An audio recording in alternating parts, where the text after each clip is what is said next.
हे सगळं त्या वरून सुभेदारांनी केलंय आणि त्याला ती शारदा मदत करते. आता यावर माझ्याकडे फक्त एकच उपाय आहे,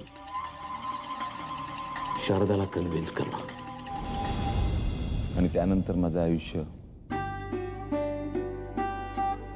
या रिकाम्या क्लास प्रमाणे झालं. कसल्याही भावना नाही, प्रेम नाही, कुठलंही नातं नाही.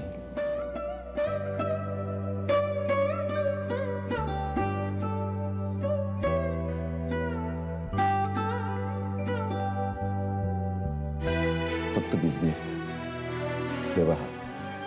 माझ्या म्हणण्यामुळे त्यांनी ती शाळा गहाण टाकण्याची परवानगी दिली आणि हे सगळं असं होऊन बसलंय.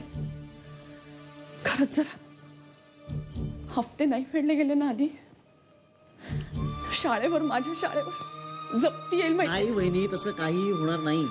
हे बघ वहिनी, आपण या घरावरती लोन घेऊया.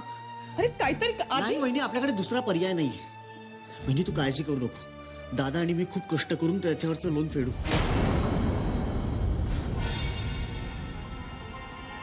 वरुण सुभेदार, माझ्या आणि शारदाच्या मध्ये येऊन तू खूप मोठी चूक करतोयस आणि त्याची शिक्षा तुला मिळायलाच हवी. आणि ती शिक्षा मी तुला देईन, देहांताची शिक्षा. कसं फेडू हे कर्ज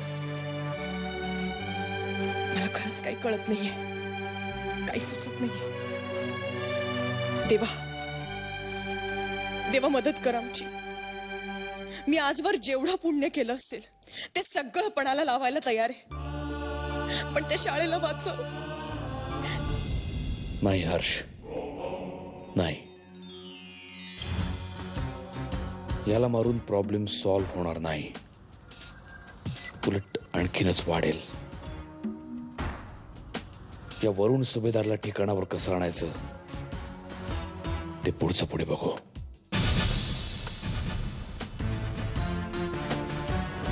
पण आत्ता तो इथून जाईस तोवर बाहेरच थांबायला हवा.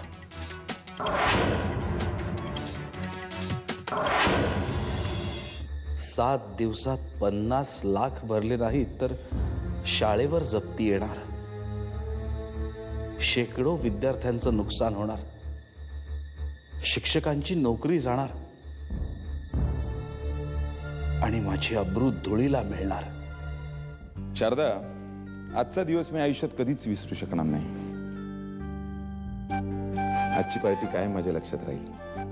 का? कारण बऱ्याच वर्षांनी मी आज कोणाशी तरी मन मोकळ्या गप्पा मारल्यात. आज रात्रीच त्याचं काम तमाम करतो. आणि जर आज रात्री काम झालं नाही तर माझे ऍडव्हान्सचे सगळे पैसे परत करायचे आणि मला परत तोंड दाखवायचं नाही. आणि जर का मला तू परत दिसलास तर मी तुझा जीव घेईन. पण दादाला आता पैशांची गरज आहे. मी त्याला मदत करणं हे माझं कर्तव्य आहे. मी पण तुमची बायको आहे आणि माझ्याविषयी तुमची काही कर्तव्य आहे. उद्या ह्या निर्णयामुळे मला आणि आपल्या होणाऱ्या मुलांना सुद्धा खूप त्रास सहन करावे लागतील, ह्याचा विचार नाही केलात तुम्ही? हे बघा, तुम्ही दादांवर फार विश्वास ठेवू नका, ते तुमच्या भल्याचं नाही. आजवर तुम्ही मला फक्त फसवत आलात, विश्वासघात केलात माझा. मी तुझा विश्वासघात केला? पैन पै चुकती केली मी तुझी. आसावरीने दिलंय मला ते सगळं, तुम्ही नाही. ओके, तिने केलं ना. मग आता तिच्याच वडिलांची शाळा गहाण आहे बँकेकडे, आणि जर लोन फिटलं नाही तर बँकवाले जप्ती आणतील शाळेवर. तेव्हा निदान आसावरीचा आणि तिच्या वडिलांचा विचार करून तरी मला मदत कर.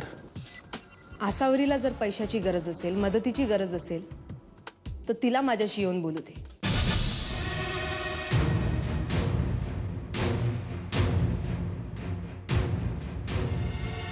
राजाराम पांढरे,